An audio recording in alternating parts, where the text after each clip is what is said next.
Good morning, student. Welcome to the online session of class 9 physics. Dear student, we have started the chapter force and laws of motion. Force and laws of motion. That chapter we have already started. Now, in this chapter, we have already learned about first law of motion, second law of motion, and the third law of motion. As well as we have learned about inertia, momentum and action reaction. Okay, तीन laws में तीन अलग अलग चीजें हमने पढ़ी. जैसे first law it is related with the inertia, second law is related with the momentum and the third law is related with the action and reaction. So now today's video is on the topic momentum. What is momentum? If you want to define this, momentum, it is a product of mass and velocity.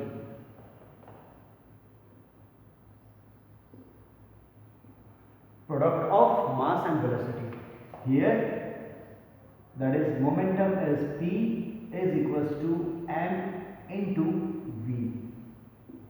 Here it is a product of mass and velocity. यानी momentum क्या है? It is a product mass और velocity का. And अगर हम इसका SI unit देखेंगे, SI unit, so it is simple kg and v का होता है मीटर पर सेकेंड. ओके, अब ये तो हुआ न्यूमेरिक वैल्यू, बट एक्चुअल में मोमेंटम है क्या? तो momentum possesses by the moving body. Momentum किस में होता है? That is the moving body, because here we have the v. तो मूविंग ऑब्जेक्ट में होगा momentum, and as it moves, okay, जैसे ही वो मूव करता है, so it possesses the momentum and that is equals to, according to the calculation we have, p is equals to m into v. यानी आप किसी भी ऑब्जेक्ट का अगर मोमेंटम फाइंड आउट करना चाहें तो आप उसका मास और वेलोसिटी के साथ मल्टीप्लाई कर दीजिए तो आपको उसका मोमेंटम मिल जाएगा. And it's so simple. If you have object having mass से 2 kg and it is moving with the velocity, say suppose 10 meter per second. So the momentum will be p1 is equals to, say 2 into 10 is 20 kg meter per second. Then now if you change this velocity to, this is v1, v2, say suppose now it is 200 meter per second. So now calculate. The momentum p2 is equals to 200 into 2, it is 400 kg meter per second.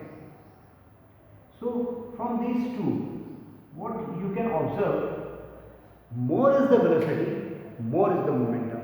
यानी जितनी ज़्यादा velocity होगी उतना ज़्यादा momentum उसमें होता है. मास तो एक है ही, मास एक फैक्टर है ही, लेकिन जब मास अगर कांस्टेंट अभी हमने यहाँ रखा है कि मास उसका कितना है, सेम 2 kg है, लेकिन 2 kg की किसी ऑब्जेक्ट को अगर हम 10 मीटर पर सेकेंड की स्पीड से अगर क्या करते हैं, प्रोजेक्ट करते हैं, थ्रो करते हैं, तो इट पोजेसेस 20 kg मीटर पर सेकेंड मोमेंटम. सो ये कम डिस्ट्रक्शन लेके आएगा, है ना, इसका जो रिएक्शन होगा काफ़ी कम होगा. But when it has the momentum 400 kg metre पर second, so it will produce the more reaction. जैसे देखिए, एक सिंपल सी बात है, आपके पास एक क्या कहते हैं उसे, बुलेट है ना, एक बुलेट है. बुलेट को आपने ऐसा हाथ में लिया और बुलेट को इस तरीके से थ्रो कर दिया, क्या होगा? Will this bullet penetrate in the wall?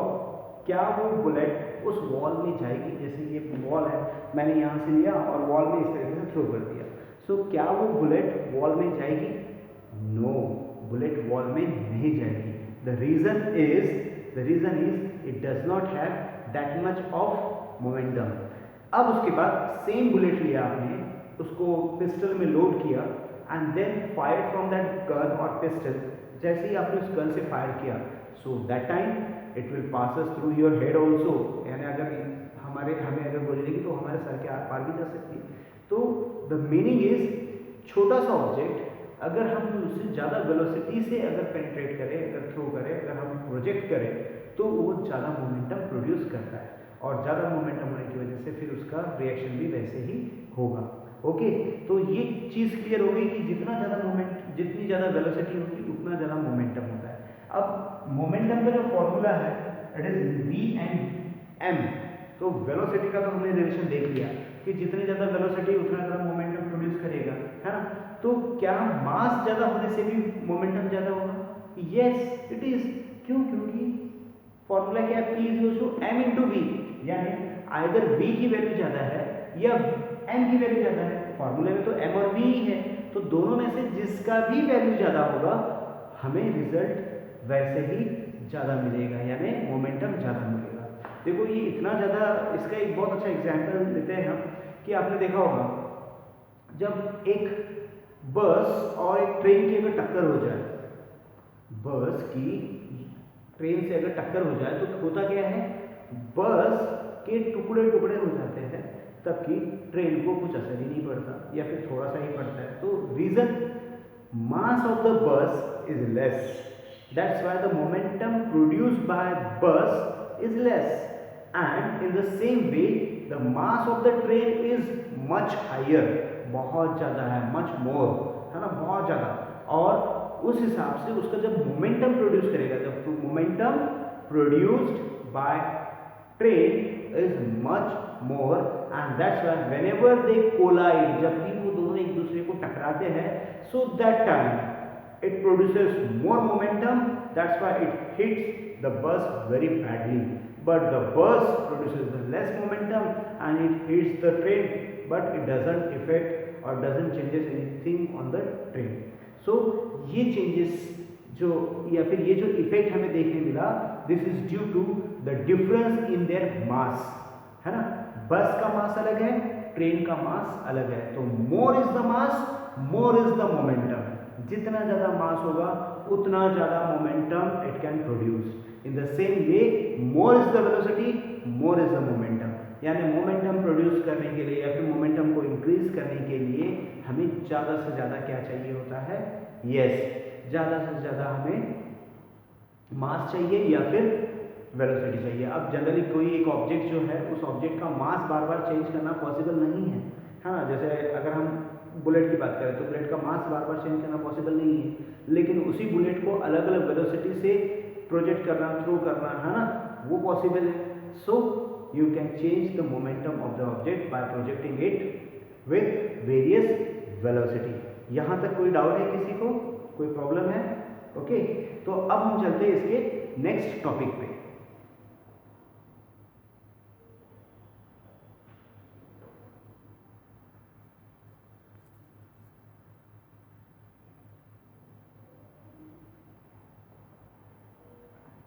Now dear student, हमने इसके पहले भी एक फॉर्मूला देखा था, and that formula is F is equal to m into a, है ना, force. Do you remember this formula? Okay. According to the Newton's second law of motion, the rate of change of momentum is directly proportional to the applied unbalanced force and in the direction of force. Okay. तो rate of change of momentum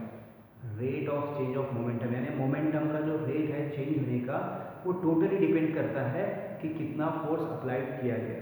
तो उससे हमें ये formula मिलता है। कैसे? Let's see this is an object moving from this point, so at this point it has the mass m, सो मास तो common ही रहेगा, तो दोनों पॉइंट पे मास उतना ही है। Okay, at point A and point B, that mass is constant, and here velocity is denoted by u। यहाँ पर जो वेलोसिटी है वो क्या डिनोट करेंगे हम, u से, और यहाँ पर जो वेलोसिटी है denoted by v। The object is moving from one point to other, so here momentum will be p is equal to m into u, isn't it? And here the momentum is suppose this is p1, this is p2, so here is m into v, यहाँ पे m into you, क्योंकि u is what velocity, तो ये momentum हो गया यहाँ का, ये हो गया यहाँ का momentum p2 m into we, और इस वेलोसिटी से दूसरी वेलोसिटी में चेंज होने के लिए उसको कुछ टाइम लगा, that is t. So now here the difference, the rate of change of momentum, so here it is given by f, ये मोमेंटम कितना है p2 minus p1, change of momentum है ना, अपॉन टाइम t, क्योंकि rate बोला गया है. So the rate of change of momentum is directly proportional to the applied force. तो ये मैंने f भी लगा दिया, रेट बोला है कि टाइम t डाल दिया, और ये मोमेंटम है. So now put the values of momentum. p2 की वैल्यू क्या है mv, और p1 की वैल्यू है mu upon t.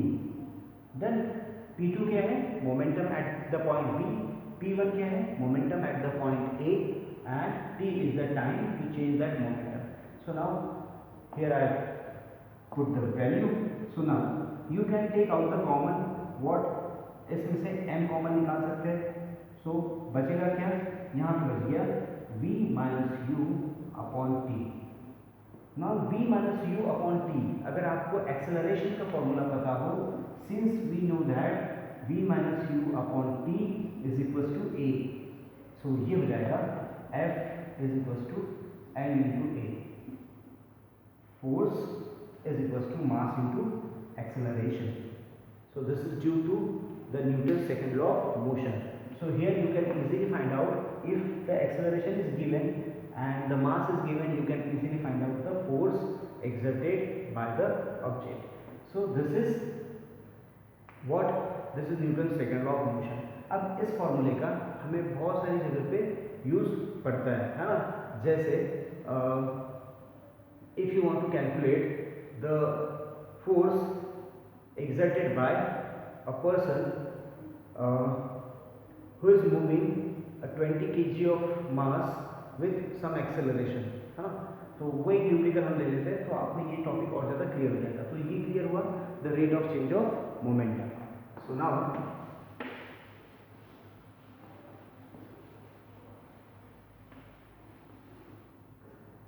Question,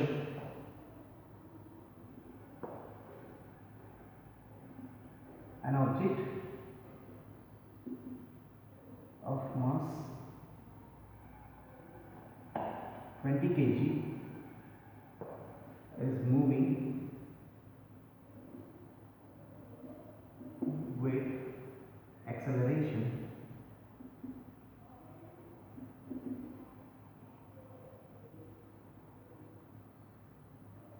meter per second square. Calculate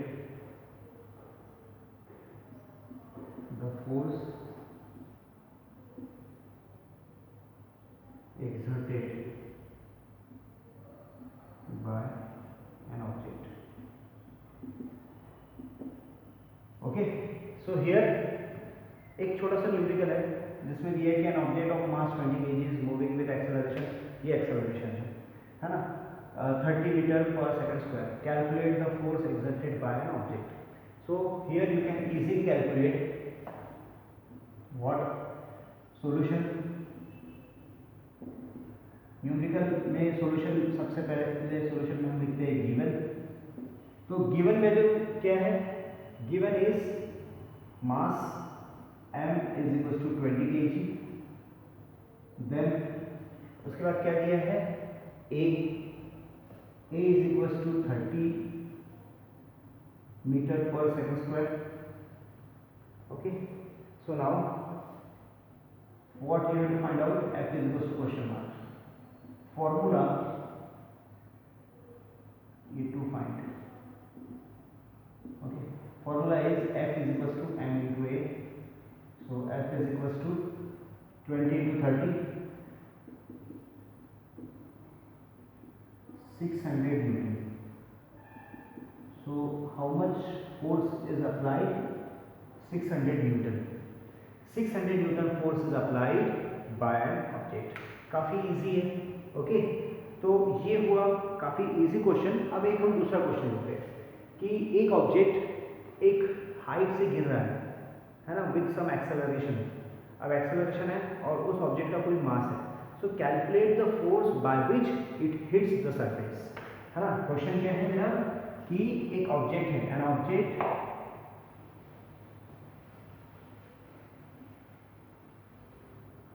falling, an object of mass 10 kg falling and hit the surface. Calculate the force by which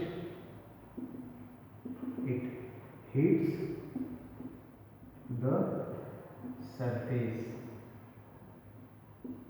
okay, now अब देखो बहुत ही simple question है, okay, और क्या पूछा है वो हम पहले देख लेते हैं।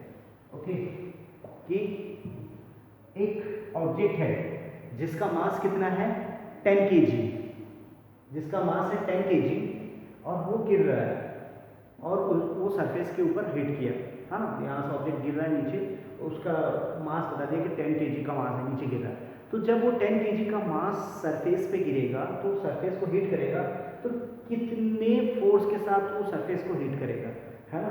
तो उसके लिए हमें देखो एक यहाँ पर और वैल्यू गिवन होती है, द स्मॉल g की value that is equal to 10 metre पर second square. This is the acceleration due to gravity, यानी ग्रेविटी की वजह से जो हमें एक्सेलरेशन होता है वो गिवन है 10 मीटर पर second square, and that is equal to a।